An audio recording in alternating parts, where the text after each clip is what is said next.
my parents were children when they had a child. Basically, my grandparents found out they were dating and they just got them married. I proposed to her with him on my arm. The circle of life.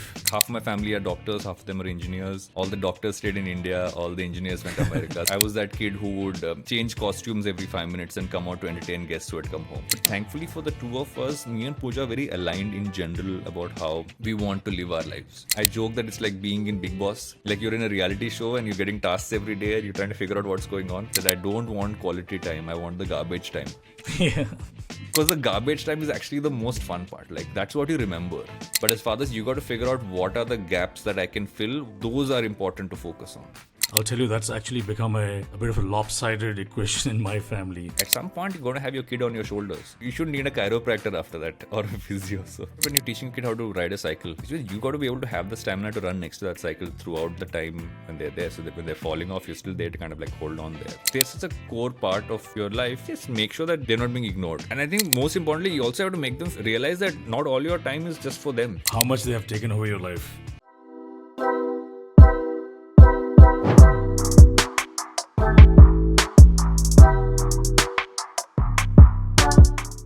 Hey Varun. Hello. How are you? I've been good. I'm happy we're doing this. It's taken a while to coordinate this one, and I'm the guilty party on that front. So happy we're doing this. No, absolutely. I'm super thrilled that you could join us, and I've been looking forward to our chat. As I mentioned to you, our common passion is about being a dad, and I'm just so curious to learn your journey and hear your story. I've been a dad for I guess 11 years. I've lost count. But yeah, it feels like sometimes you feel like you've been doing this forever, and sometimes you feel like you just started. So I'm excited to hear your story. Before we talk about you being a dad and you and your wife being parents, I'd love to hear your story of being a child. Why don't we start there? Let's take you back to when you were a child, and what do you remember? What has shaped your memories? So I had I'll often say this is my parents were children when they had a child, because they got married pretty early. I think my mom was 17, 18, my dad was 21 odd. Basically, they started dating and my grandparents found out they were dating and they just got them married is the standing story.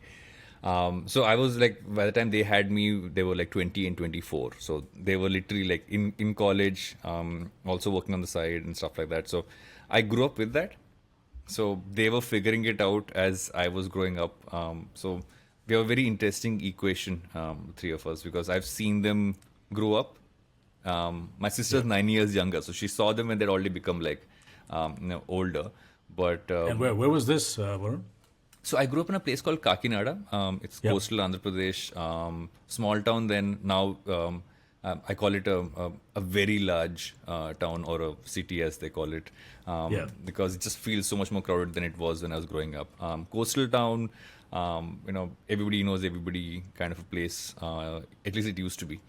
And I grew up. Half of my family are doctors, half of them are engineers.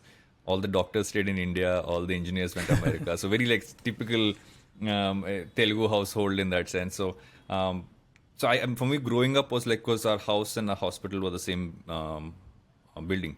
So the ground floor was the hospital.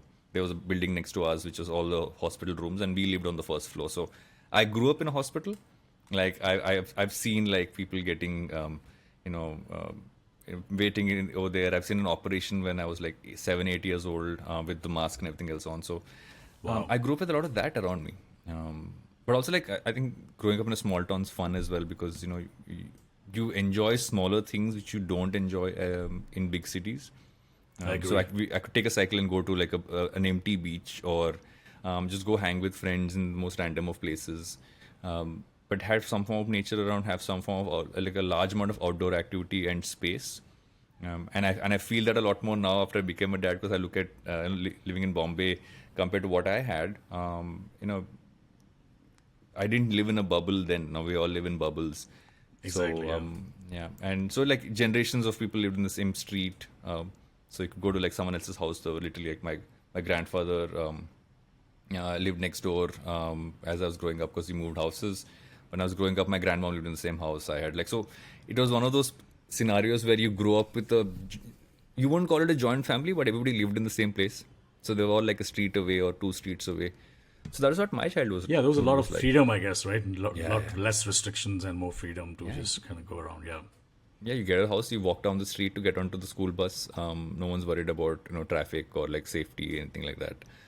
You can take a cycle and go to school, which is what I did for a fair bit of time. And what was also interesting was that as as I got older, I also realized that I had 2 sides to me as a kid. There was a side of me which I wanted to spend time with myself, just have toys or any activities, and not have friends around for that, but also be extremely social. So almost like my parents call it that, okay, which side of me would kind of pop in is what they would always look forward to. Because some days I would be like, I don't want to interact with anyone. That's and some days I was that kid who would change costumes every 5 minutes and come out to entertain guests who had come home. So they were half the time confused as to which one's going to show up. Wow, I hadn't heard of that. I hadn't heard of that one. Usually you hear of introverts and extroverts. Yeah. This is an interesting combo. And I'm still like that. The funny part is this. Basically now my wife has to deal with this and my kids have to deal with this. But I'm a very like, okay, what energy am I on today? It totally dictates how I am. I have a lot more control now. But I think as a kid, you just go with the flow. And how's your dad and mom like? Like, were they super involved, or they just sort of let you wander around and were there to guide you, but not like in your face, so to say? So my mom and dad had, I would say, I have different relationships with both of them, as I think we all do with both parents. When I was growing up, early days, we all like just the 3 of us, right? My dad was still studying his masters in Manipal, so actually did my kindergarten in Manipal when my dad was still doing his masters. So me and my mom at that time would spend a lot more time together. Because my mom was actually working as she was a literature professor back home, but because we had to be in Manipal for a couple of years, she put that on a bit of a sabbatical, and then she picked it up again once we went back. So me and my mom would spend a lot more time together exploring Manipal because it was new to her as well. It was new for me, and I was just like junior, senior kindergarten. Dad at that time, obviously, because there was, when you're in medical college, you have to study, you have to also do duty and also come back home. But I have a lot of memories of just like spending time with him on just listening to music, right? My mom and dad always, they introduced me to, in hindsight, really good music, and I would always gravitate towards the more pop stuff. So they would play like a Pink Floyd or a Deep Purple or a Beatles, and I would say, can I just listen to Michael Jackson, which was obviously what all of us grew up with in the 80s. But once he he happens got to be back my home, son's favorite singer as well. It's amazing, his longevity as an artist. But that's another discussion. That's a catalog to itself, right? You can spend a lifetime looking at that catalog and understanding the layers to it. Yeah, I know. That's I mean, that's an entire podcast, not even like an episode. That's a series to itself. That's right. Yeah, but after those 2 years, when we got back to Kakinada, my grandmom was a gynecologist, so dad took part into that same practice, the same hospital, and there we end up spending a lot more time. There's a very close group of friends who all grew up together, as I call it, my mom and dad's friends, right? So they were all like in college together or knew each other from the time they were kids. And all their kids, all of us would hang out, and they would all like, they were very young, so everybody had bikes, and they would go to the beach, and some of them would like, there would be beer there as well, but the kids are playing on the side, but everyone's being responsible yet being very young. So it's one of those scenarios where you also kind of grew up. So I didn't grow up it's not the typical scenario, right? You wouldn't because as kids we would all be at the beach with parents, but you also had some who said, okay, I'm going to be riding the bike, so I'm not going to drink. Someone who's saying, okay, I don't drink, so I will hang with the kids a lot more. But nobody was being outlandish, but they'd all spent so much time, and they still hang out together. It's fun for me when I go back now, and they're all still now all in their like 60s and hitting 70s, and they've been hanging out for almost their entire lives. So I grew up with that. I grew up with friends being family as well, as a scenario. And also, what I'm picking up is, you say Kakinada and a small town back in the day. Yeah. I mean, it looks like, obviously your parents sound like they're already very progressive, and and their lifestyle and some of the philosophies of life sounds like pretty progressive. So do you feel like that was sort of part of your childhood, like how you thought and your worldview and stuff like that? No, for sure. I feel that my parents, both of them, ensured that we knew what was happening around the world. They've done that for me, done for my sister as well. But they never, there are things when parents want to shield you from scenarios. Yeah. We weren't necessarily shielded from how the world is. We were also exposed to enough of what was happening around the world. If you're curious about something, you would kind of they'd help us dig into it. And with obviously having those boundaries and those guardrails, saying, "Okay, this is not something which you should consume right now, or it's not something which you know about right now.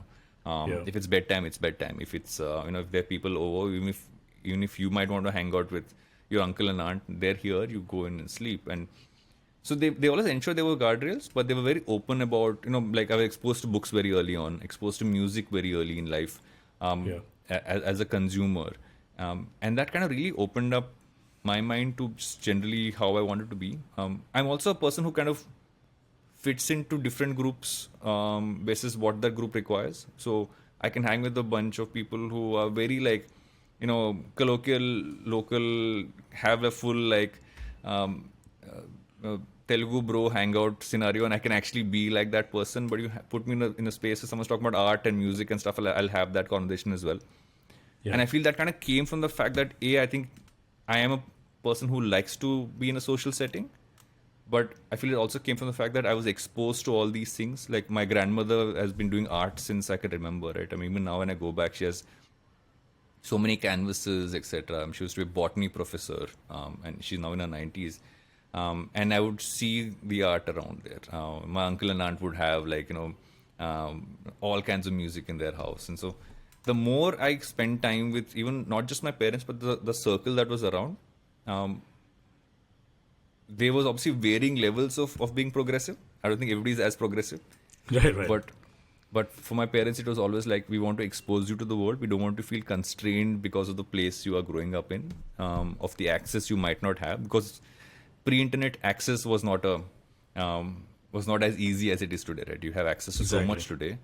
I'm pre-internet, so I still remember the dial-up modem coming into the house, and I remember going online and figuring it out, and actually loading up websites for my grandfather at that point of time, who wanted to figure out how this works. And I'm sitting in his house, and because he got broadband before anybody else in the family did, and so I was like, I want to try this one out. Yeah. I probably didn't mean just progressive. Not that I'm thinking about my question, right? It's also like just diversity of experiences. Yeah. Like you got exposed to a wide range of aspects of life and society and stuff. So that I think that's 100%. That's what I meant more. 100%, yeah. And especially with my mom, because my dad being a doctor, and that's one thing you realize, right? Being doctors, that the hours are never controlled. Yeah. But I've always spent. With him, it was always about quality time. There wouldn't be as much quantity because have a case come in late in the night or have like an emergency in the morning, he'd always be out. But I always have those, multiple conversations, just like stuff. If I was interested about something, he was also kind of like, poking me to see if I was interested in being a doctor, which I think I was briefly. I don't think I was. He also had a very strong chat with me once about the level of commitment I would require to have to be an actual good doctor. And we very quickly realized I would not be. So, but for me it was that. My mom, it is a lot more spending time on. I think with her and me, it was a relationship really built on the fact that she would. I think she still does. Anything which I'm curious about, my mother will ensure that I get enough fodder to kind of really dig into that. So, like I literally talking to her about. I was trying to figure out breathing techniques and understanding breaths the other day. And my mom's now a certified yoga teacher. And so she was like, I'm going to come next time and teach you this, teach you pranayama and everything else. And I'm like, okay. So that process of she facilitates my rabbit holes oftentimes. That's amazing. I relate to your story. I had a similar story, not exactly in terms of setting, but mom and dad's influence. I spent a lot of time with my mom. And a lot of my own strengths actually mostly reflect who she was. And I got influenced by my dad as well, but mostly my superpowers are what my mom reflected. So I was wondering, what are some of the things that she influenced you with as you look back now, before we go into you being a dad? I feel so. My mom has always had a creative bent of mind. She was someone who wanted to work in the creative spaces. She eventually ended up starting a boutique back home. But she was interested in design, and she was interested in stuff that was happening beyond the pond we lived in, right? And I feel that I got that curiosity from her because she's still very interested to know about things that are happening, beyond what her area of focus is. And I got that from her because she let me kind of believe that it's fine to have aspirations and things to look at which are beyond set paths, because she's never followed a set path in her life. She started like a boutique back in the day when that wasn't even a thing, right? When people, she was a professor, and and then she said, no, I want to start, like, I have interest in design, so I will learn it and I will start custom designing clothes, which, for everything from like Western to Indian wear and everything else. So I got amazing. that from her.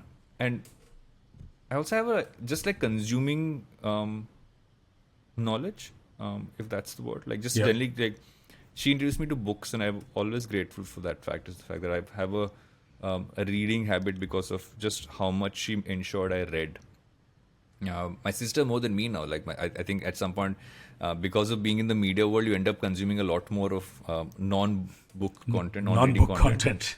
Yeah, but my sister is someone who's like, I would say a far more voracious reader compared to me, and that's for both of us. It's because of just generally how much my mom exposed us to reading.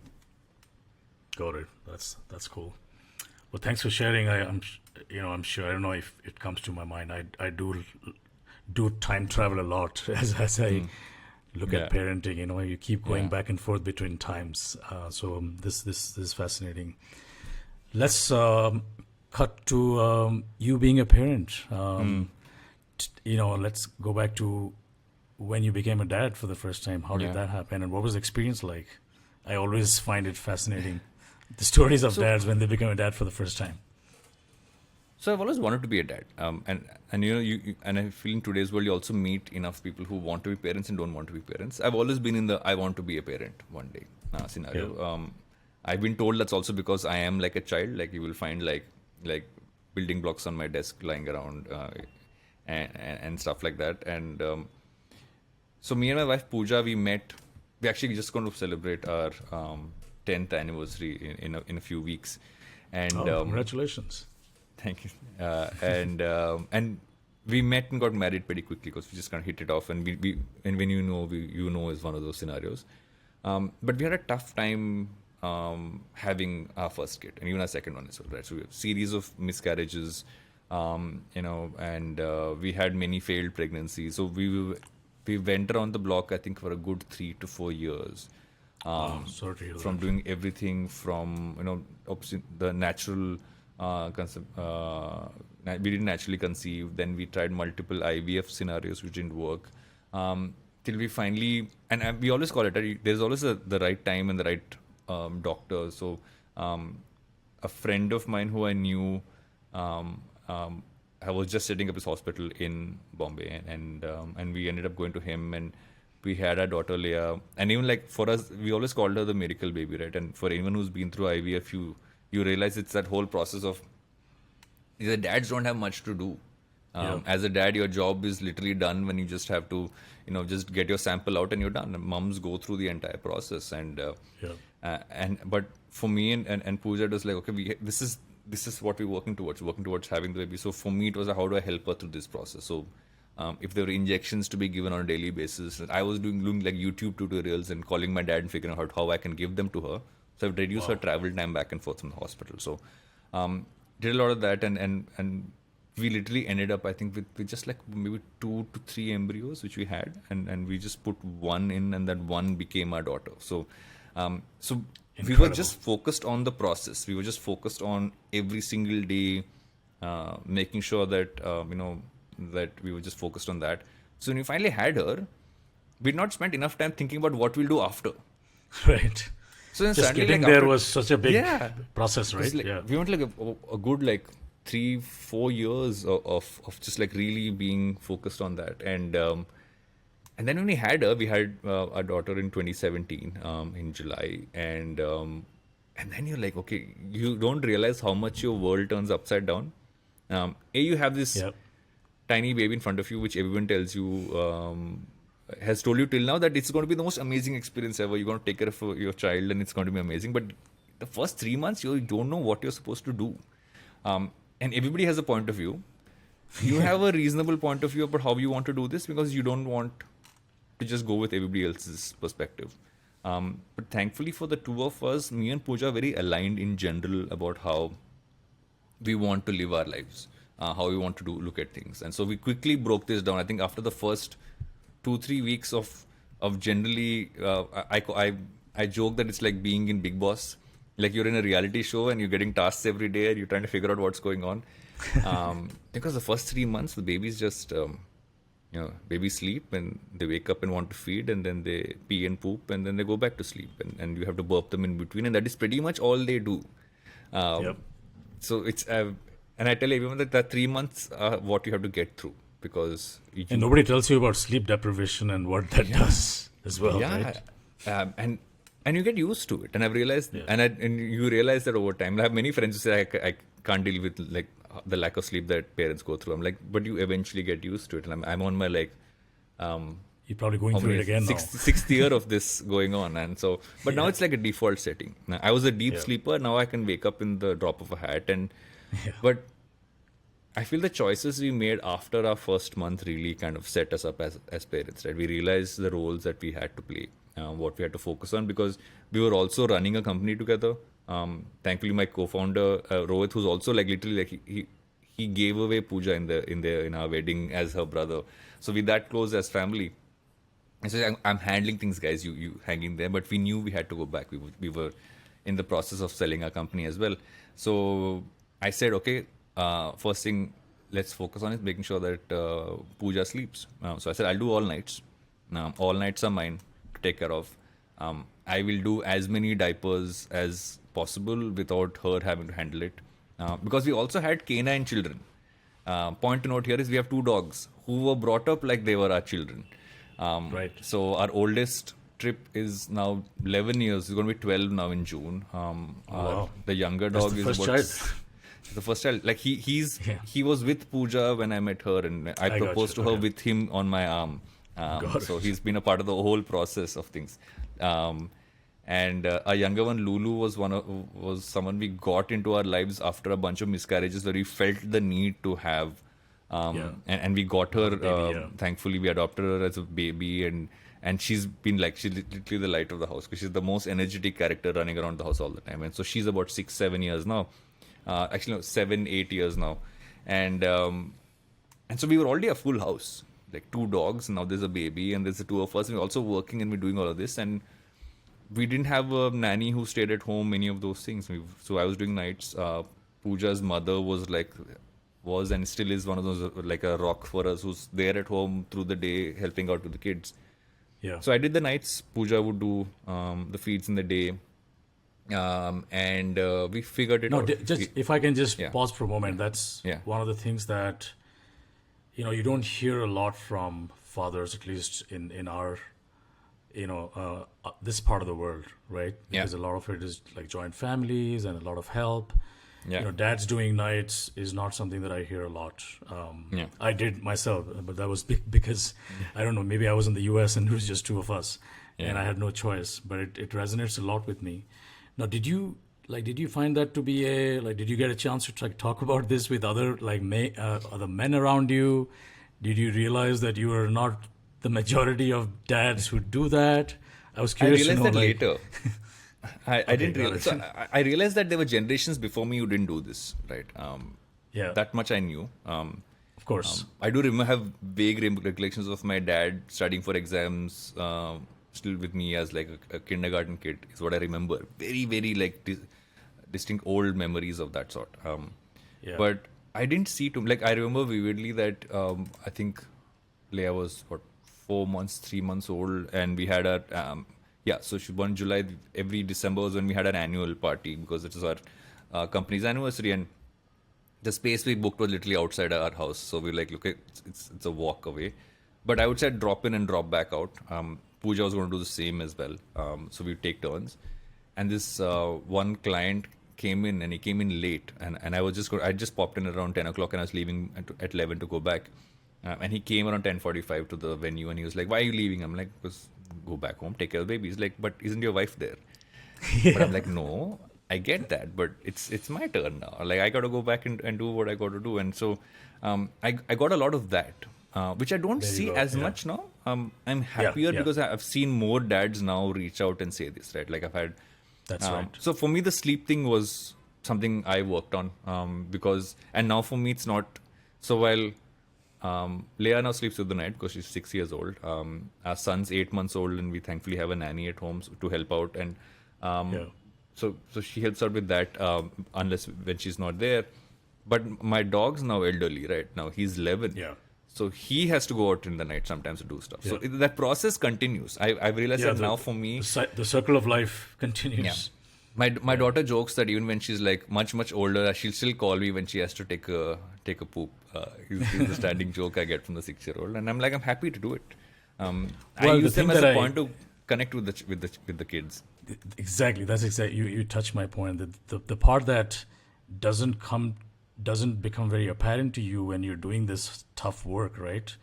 Waking up, feeding them, whatever you do, it's very, very non-fun stuff, right? Yeah. What you don't realize, and I think in hindsight you're probably realizing, is there's the bond that gets created, right? Yeah. The kind of connection that you have with the child, because you've gone through that intense kind of connection during those nights when you're burping them, when you're walking with them in the dead of the night.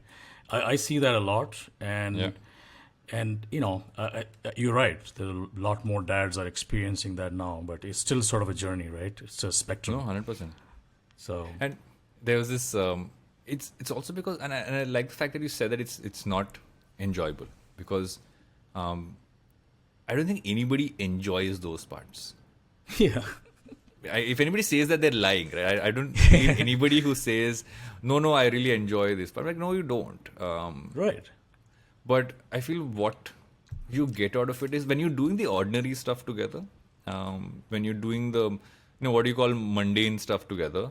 Exactly. That's when you actually you actually get to do things which are fun.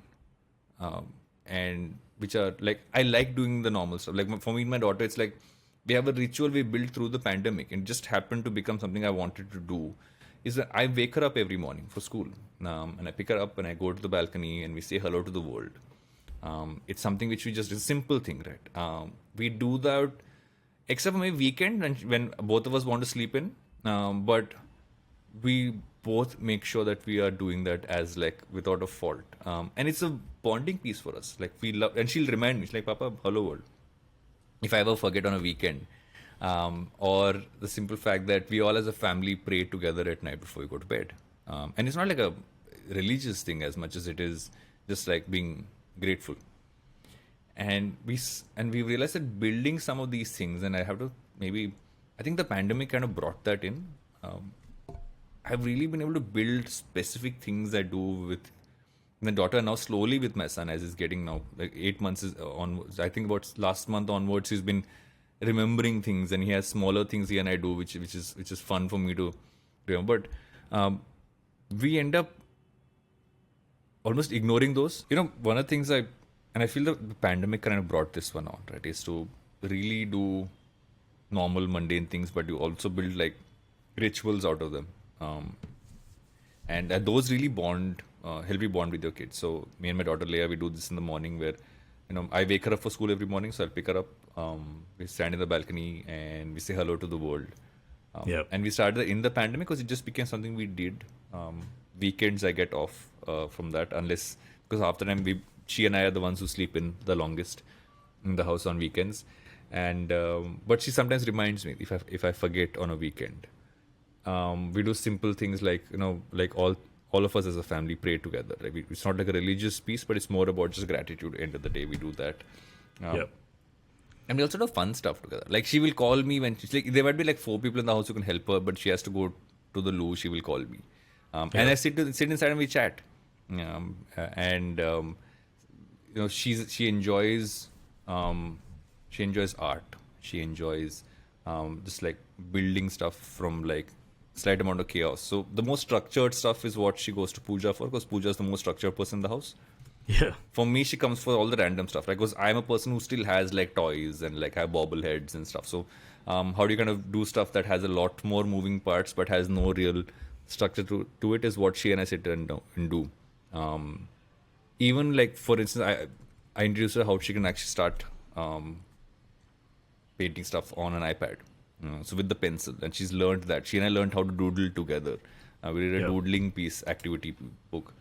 But it comes from the fact that we built a bond by just doing like random stuff. We listen to random songs. I will occasionally introduce her to new music, and she will occasionally talk about some song which she heard from someone in her class. Yeah. And it's just about engaging. I think I was writing my my newsletter yesterday, interestingly, and I always try to look for one quote that's really like stuck with me at this point of time, and I found this one thing which Jerry Seinfeld said, right? He said, "I don't want quality time, I want the garbage time." And I feel that's so that's a right, good one. because the garbage time is actually the most fun part. Like that's what you remember, and that's what I feel makes you connect on a, because you are living normal lives together. You're not living extraordinary lives. So I think that's not what living in events. Yeah. I remember the movie Up. I don't know if you remember Yeah, the I've movie seen- Up. yeah, When this old person and the boy bond, and I think there's a similar dialogue about how these like little mundane things is what matters in life, because that's what you remember. Yeah. Totally. Yeah. Yeah. Yeah, I mean, it's great hearing your story, and a lot of this resonated with me. Let's, if you're okay, let's move into another area where, it's not always, one is just bonding with our children and, kind of making the connection. The other one is our own struggles of how you make time, right? Yeah.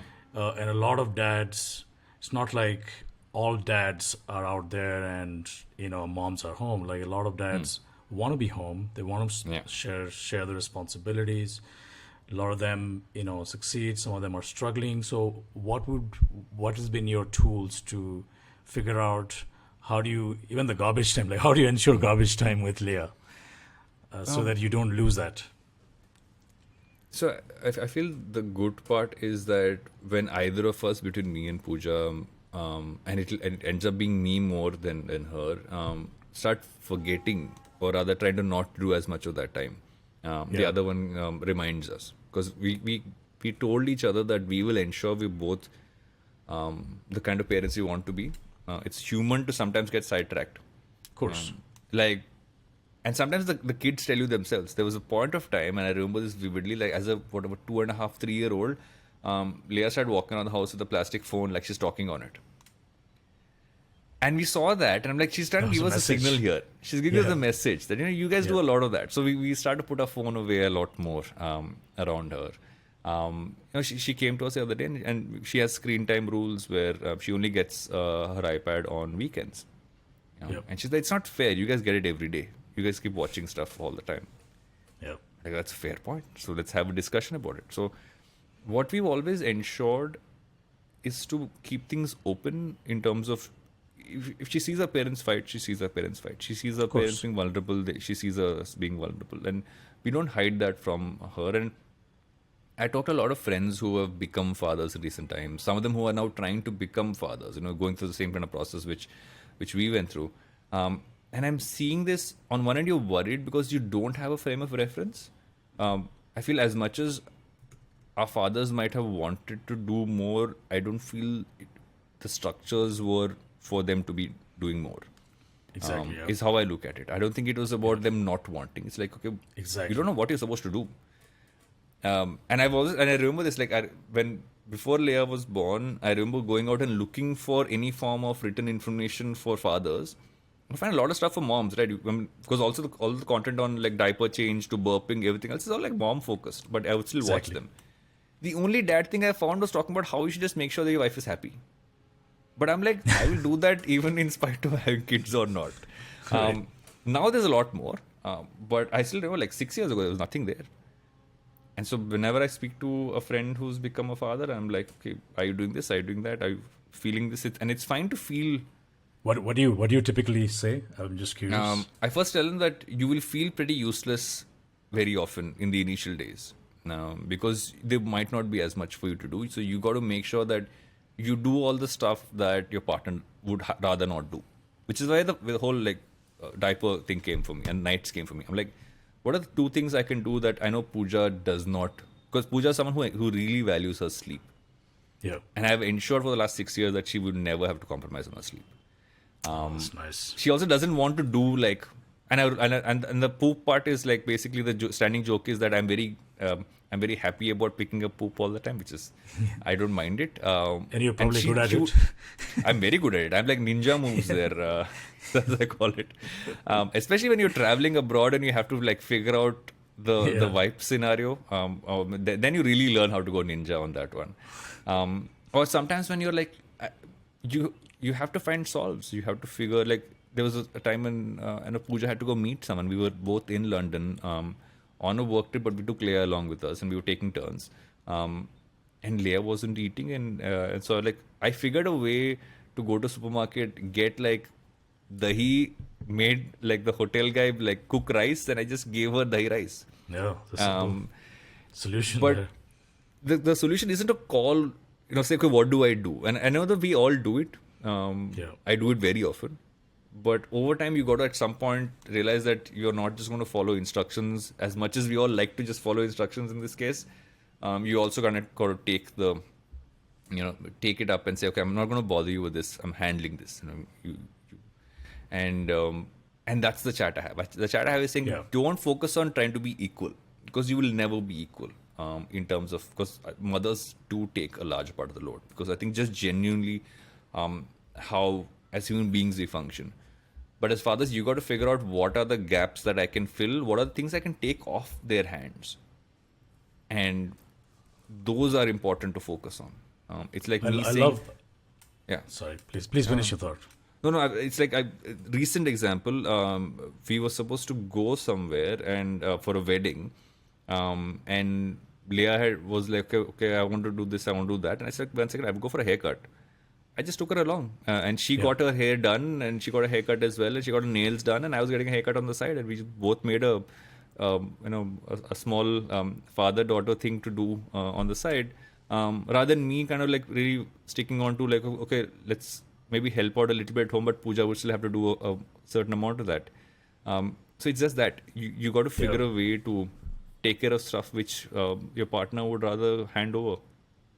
Yeah, no, I was just responding to that. I love the humility with which you're describing. It's sometimes we can just get grandiose about equality, and you go the other way, right? That I'm going to be the equal dad and 50% or whatever. I love how you are being sort of real and humble about it, and I think that's where it resonates a lot with me, because we all know very well. Maybe 2 generations down the line, dads will be equal, but we're not there yet. And on the haircut front, I'll tell you that's actually become a bit of a lopsided equation in my family. Now, I used to take my son because we used to go to the same salon. Now my daughter started coming along, and now it's become like a 3 versus 1 ritual. So me, my son, my daughter go to the same salon, and there's a spot called the Beer Club in Bangalore, and it's like right next to the salon, and they make like mock beers. Yeah. So that's one of the rituals for my kids to like try and do a little toast of mock beer with me. So I'm sure when your son grows up a little bit, you'll find this ritual. Yeah.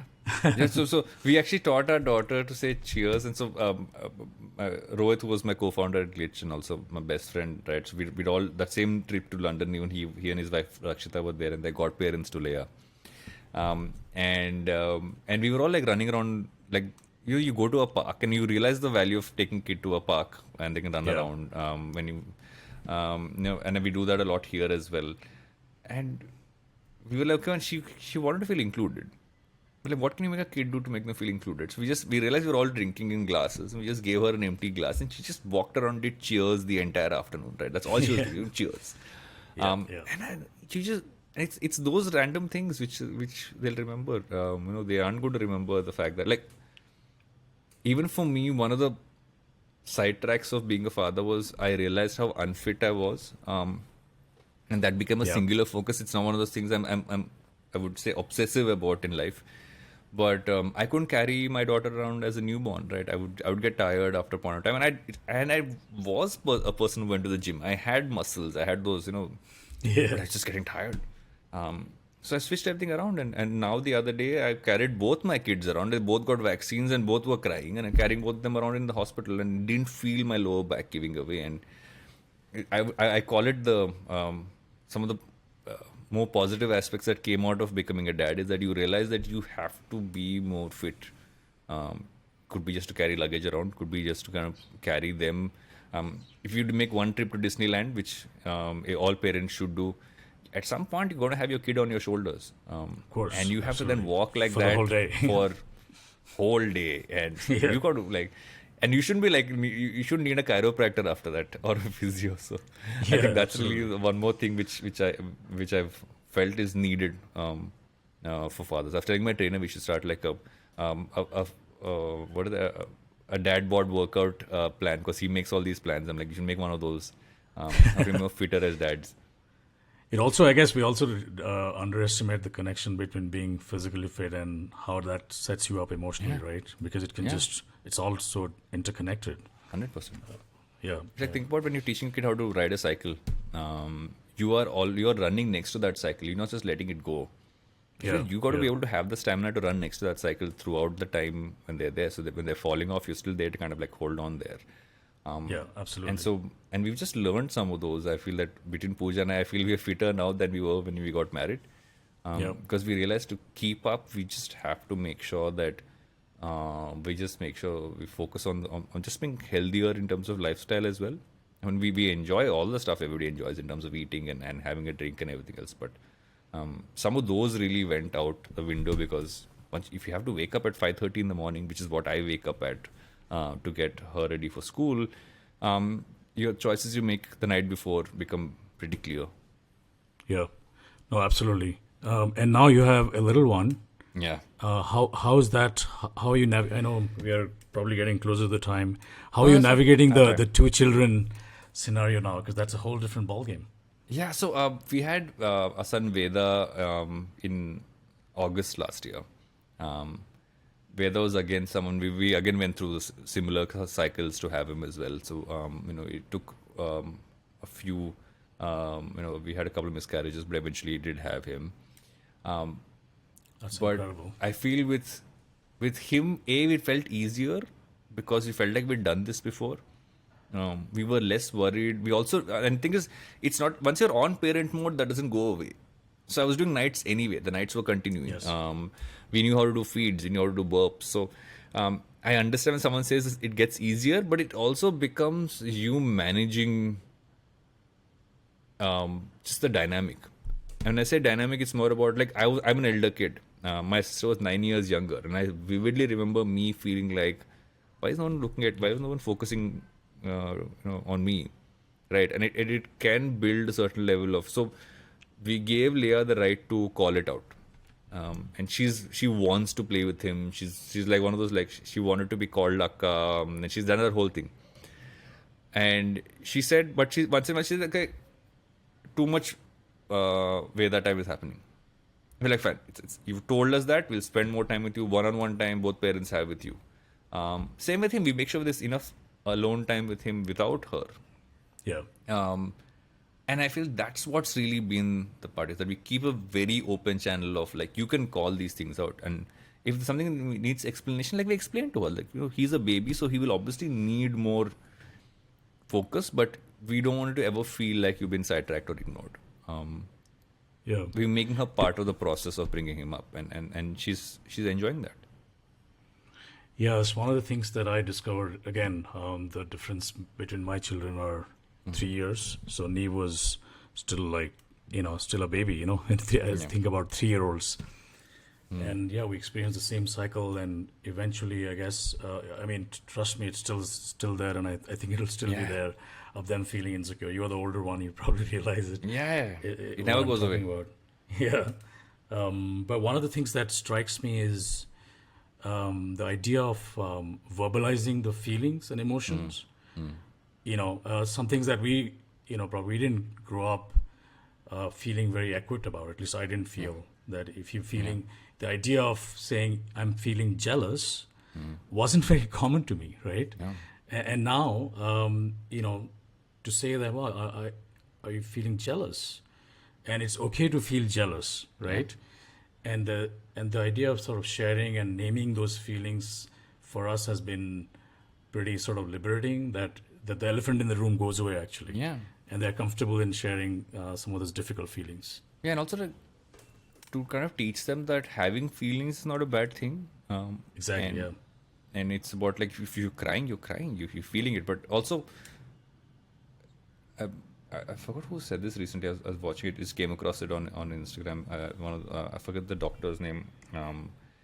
He said that the whole point of being parents is that you need to be firm, but you also need to be kind. Yeah. And it's that balance, right? You got to explain that it's okay to cry, but don't use that for random scenarios where you don't need to use it. You got to have some value to it as well. Or the fact that if you are feeling something, like what are you feeling? Let's put a label to it. Let's figure out where it's coming from. It could be anything from you're suddenly nervous because there are many people looking at you to you're feeling feeling like, okay, like we all made a trip back home because my grandmom's 90 and we wanted her to meet her great grandson. Wow. And this is one of the first trips where the focus wasn't entirely on Leia, right? Suddenly it's a baby coming. Everyone's focused on that. And so we had instructions for everybody.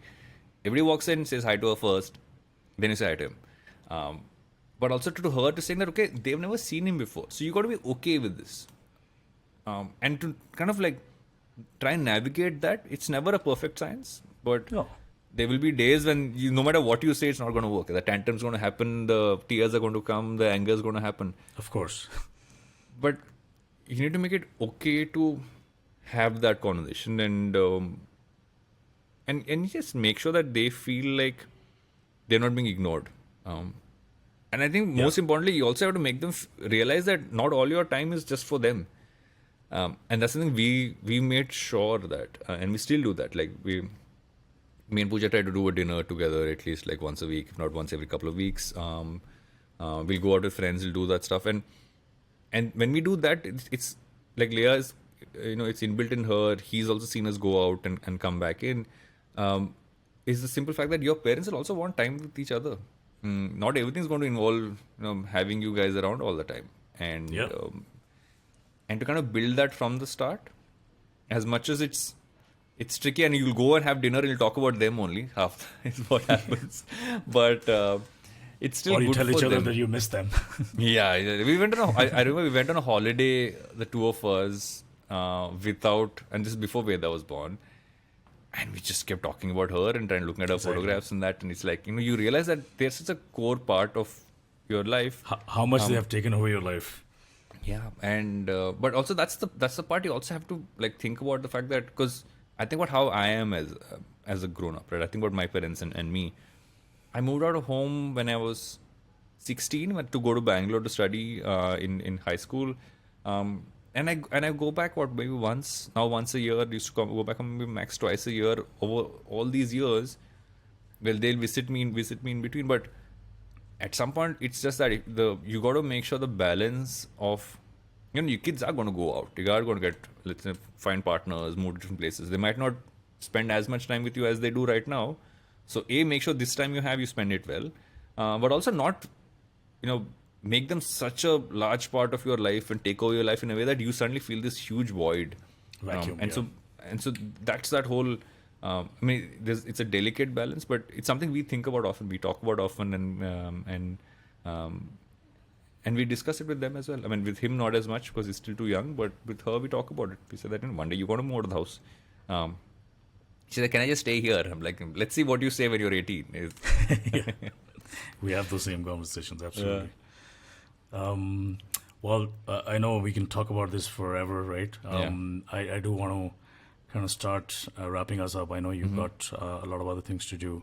No, I'm good. If you want to talk a little longer, I'm fine. Fridays generally pretty easy for me post 3-4, so I'm good if you want to chat. Oh, great. Yeah. So I had a couple of more questions actually. Yeah. One is, do you? I'm sure we all have our internal mechanisms, right? Like, how am I doing, right? How am I Yeah. doing as a dad? It's Yeah. very easy for us to think about how am I doing my business, my work. Do you have any internal like compass through which you say, okay, I had a bad week as a dad, or I'm going to do better here. How do you manage that? Because at least it's a sort of this inner voice keeps going off. So for me, I feel that Puja keeps me in line on that front. She will tell me if I don't see it, she'll tell me. But I feel that you do know when you haven't done right. Like Yeah. you do know when you made the wrong choices. And it could be as simple as, okay, you say yes to going for a conference or going to some event which is in another city. So you suddenly gone on a Saturday, and the weekends are when you really want to spend time with family, and you come back and you ask yourself, was that really worth it? Yeah. And so it's that, like, you got to use that to make decisions. Like, I say no to most of these, like, come to this college, go to this event. Very rarely do I say yes to it unless I really feel it's going to be of value. Because I'm like, that's like a day away from family, and if is that really worth it? Yeah. And when I do make those choices, I come back and Pooja and I have this thing where she'll look at me and she'll like, was it really worth it? I'm like, I don't think so. It was worth it. And so then the next time you know how to make that choice better. And I do apologize as well. I feel that I apologize when, like, for instance, if I lose my temper, and which I rarely do, but I do. And then I'm like, I'm sorry. Maybe I should sounded a bit more harsh than I should have, and sometimes you're just playing with the kids and you don't realize that you're a grown up and they're kids, and a small shove here and there while you're playing might make them fall down, and you realize, okay, 1 second, got to be a little more careful on this front. And so some of those as well, but it's you. This whole point that because you're the parent you don't have to apologize is like something you should never do, right? I mean, I'm often saying sorry for things because like Leia gets teased a little easier, all right? And I used to be like her. I'm a little more thick-skinned now. I think as you get older, you get a little more thick-skinned. Yeah. So I understand that. So I try to needle her a little bit often enough to just see that, okay, does that help? And I slowly realized that me needling her does not help at all. It actually makes her get more irritated. So I've stopped now. But it took a few tries, like, okay, I'm sorry, I didn't mean to like make you feel bad, to get there. And so that's my gauge. But I feel like I do know. I just look That's at that. great. Was it worth it? Is the only thing. Because oftentimes you just need to go with that line. It's everything else kind of adds up. Yeah. I think it's more of like asking yourselves and being honest about yourself is what keeps it real, right? Yeah. Thank you for that. The other question I had was, it's not something that you probably living as clearly until Veda becomes a little bit bigger, and you start seeing the whole gender part play out, right? Boy and girl. Yeah. But and I'm pretty sure in our modern times, whether you're living in Bombay or Bangalore, raising a girl, raising a boy, it's pretty much the same for most parents. But has that ever occurred to you that, wow, I'm raising a girl here, and what should I think about? So I've actually found this fascinating that most dads I've met amongst friends who have become fathers of daughters are super happy that they have had a daughter. There's a very proud clan of fathers of daughters that has come up, and I'm very happy to see that. Yep. As much as we don't have biases, we can't guard them from the biases that the world brings to them. It's a simple thing. Like, she gravitated towards the color pink, and it's not like we gave pink to her. Yeah. And I honestly had that chat with her, saying at some point she's now gone a little bit more blue. Like, I will wear pink more often, just to kind of showcase it's also something guys can wear. And then she went to school, and so I was in her class the other day, and because they do a lot of these parent sessions, and I wore a pink T-shirt because I just wanted to do one of those things, and all the boys like dragons, all the girls like unicorns, right? None of the boys like unicorns, none of the girls like dragons. Like, why is this a thing? Yeah. So as much as we might guard, it's the same stuff happening, but you got to kind of show, and I don't think you need to fight against all of it. There's some basic stuff we need to do, right? Is the fact that our both parents acting like they're partners and not just like, one person's doing all the work at home. Are you, a simple thing, like, like the other day, there's this whole thing about guys wearing nail polish, and Leia's generally come and like, she's like, Papa, you wear nail polish. And I gave up my hand, you put nail polish, it's fine. So she went back to school and said, Papa can wear nail polish. So it became a conversation for her to have. So you got to find ways to be open about it. Be very open to her about even the kind of books we read for her, right? There's this book where saying this is a girl who has two dads, or the fact that there's one called Julian wants to be a mermaid. It's a boy who's dealing with identity issues, but who he really is and wants to come out about it. And we read those books, we explain those to her. We have friends who have different kinds of, who aren't necessarily just male-female couples. And so she's seen that as a normal piece, and we try to make that a normal piece, not something we have to explain. We say sometimes some people can have two fathers or two mothers, and we do that conversation in terms of the literature we're giving her and the stuff she reads. And so when she goes out and she hears that from someone else, she will come back and ask us a question, but she has some background to it. Yeah. Like she chose to be vegetarian when she was 3 years old. By choice, as a 3-year-old, Leia made a choice to be vegetarian because she asked us, in Old MacDonald had a farm, are the animals happy? And we were honest with her, saying most farms animals aren't necessarily happy. She said, I don't eat animals. So, wow. That's and incredible. so she hasn't had, I mean, she eats egg because we still haven't, I think that's a gray area, right? You kind of still like slick that one in for protein coming in.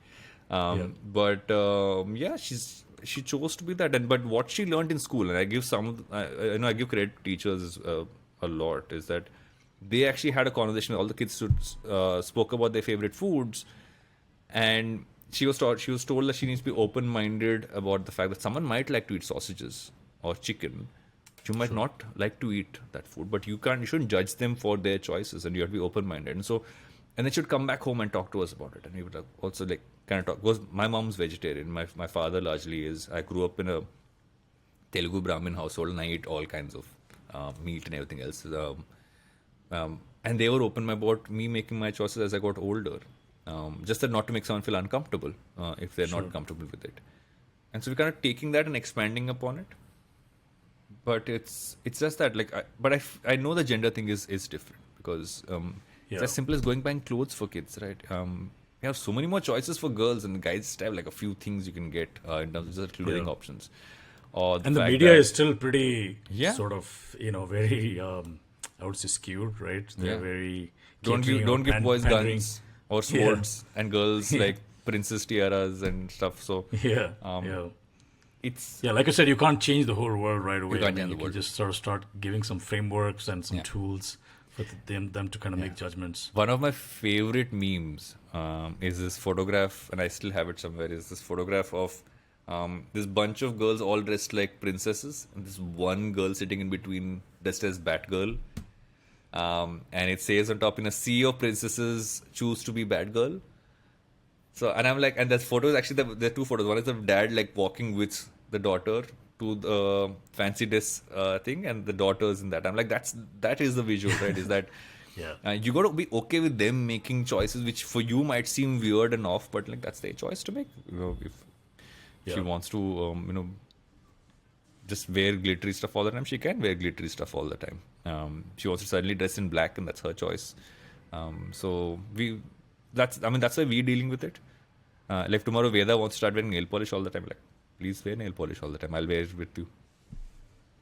Yeah, I mean, I had the exact same experience. I think I was talking to another dad, and I ended up quoting this story. And it's funny you brought up the nail polish story, because we had the same thing happen with us when we were in Goa once, and my daughter Nila did nail polish, and Neve wanted to do nail polish, and honestly speaking, it wasn't very obvious to me right away. It was a bit of a moment, and it took a conversation between me and my wife for me to get over that feeling, right?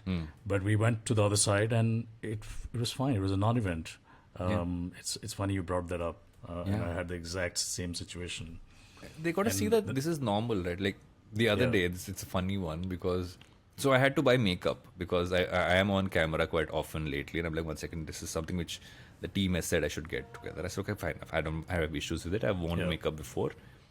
But I went into a store with her, and she was a little intrigued in why is my father wearing makeup. And so it had to be a conversation saying, "Wait, it's fine." And I said, I'm wearing it for a specific reason, but even if someone wants to wear it every day, boy or a girl, they can wear it. I said, many men wear makeup all the time. But it's about normalizing. I think that's I mean, I keep repeating that line, but if you make it seem normal, if you make it seem like it's anybody can do it, it's all normal, it's all this thing, they don't make a big deal out of it. They don't overthink that scenario. But if you make it like, oh no, but too much of an explanation is also like not a good thing. Yeah, why are you doing this so much? Yeah, exactly. Yeah. Thank you. Last question. Any thoughts that you'd like to share with the fellow dads out there that we didn't get to touch on? I know it's a hard one. The only thing and again, I've heard some people agree with me, some people don't agree with me, is that not just dad, but in parents as general, I don't think we have to try so hard to be our kids' friends. You just need to be a parent. Like, I don't want to add that extra pressure of, oh, you need to be my friend or I need to be your friend. I'm like, I'm your parent, right? You don't have to hang out with me all the time. You don't have to. And that's something maybe I've used to kind of make things easier for me in terms of how I look at being a parent, is that if you add that layer of I'm your friend also, you are also bringing up scenarios where that being firm as a parent gets diluted. And the boundaries, boundaries get blurred. Like, oh, you were cool about this till now. What happened then? I'm like, no, 1 second. Yep. I'm open to discussing everything, but this is not discussion, right? It's something which I say even today. And you can only do that if you have that line. That's a great point. You shouldn't have to try and suddenly become this, I'm your cool friend, I'll hang with you and your friends. But now I'm going to say, I'll hang with all of you, but then I'm going to say, no, everybody go home now. That just blurs the line. Right. Yeah. But if you're saying, no, 1 second, you can hang with your friends. This is the time everyone goes home. And I'm prepping that in my head for the future because I know that, like, I've done that now for like her friends who come over and they hang in her room and they play. Yeah, or bedtime, right? Yeah. Because if you don't have that line, I feel you're also it makes your life easier as well. You are not, if it's blurred, then it makes it more complicated for you, not just for them. Yeah. That's a great point. And I think a lot of us still struggle with it. It's very easy to kind of get it in our mind intellectually. Yeah. But yeah, I'm glad you brought that up, and so true. Well, I learned a lot. Thank you so much for sharing. It's great to, as always, talk to other dads, but thank you for doing all this work. I know it's not work, but through everything that you shared about partnership with your wife, how you've shared the responsibilities, how you approach learning as a dad, all that resonated a lot with me. Please keep doing what you're doing. This is a job. I think this is the greatest job for me, at least. It's the best job ever. Yeah, absolutely. And hopefully we'll continue the chat. Yes. Thanks so much for joining. And thank you for doing this as a podcast and as something to be out there. There isn't enough for new dads or even dads in general to kind of go to. There's no support system to understand this better, and so thank you for doing a show like this. I think it's much needed. Oh, thank you. That means a lot. That's definitely encouraging. I will keep trying, but appreciate your encouragement. Thanks, Varun. I will let you go, and you have a great weekend.